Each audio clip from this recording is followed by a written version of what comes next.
Howdy y'all, TheJTJ here with Blender video tutorial number 3, setting up your windows.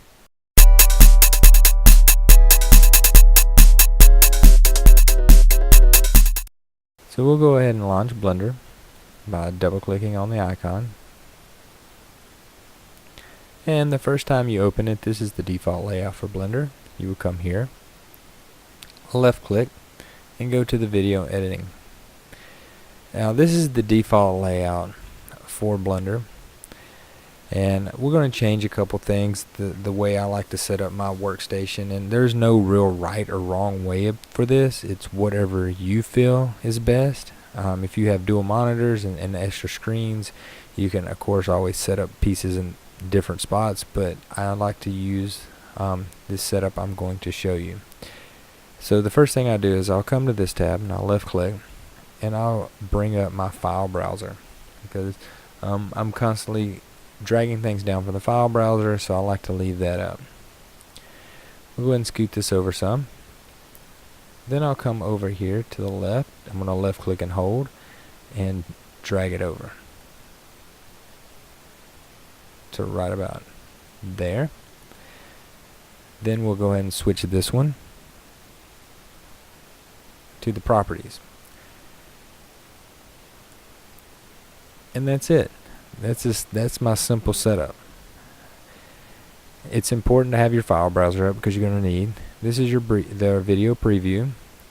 This is your properties, so you're going to set up all your animation, and it's real handy when you import videos. You can click on things to see what their frame rates are and different things like that.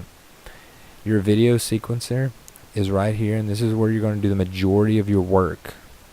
And then of course the timeline here to play and scrub through your video and stuff like that.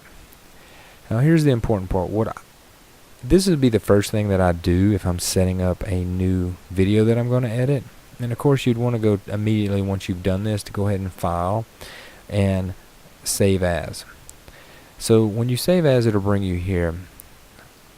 I'm going to go ahead and navigate to my Blender video tutorial folder, and I always keep a template with just this blank setup. I'll go ahead and make another one.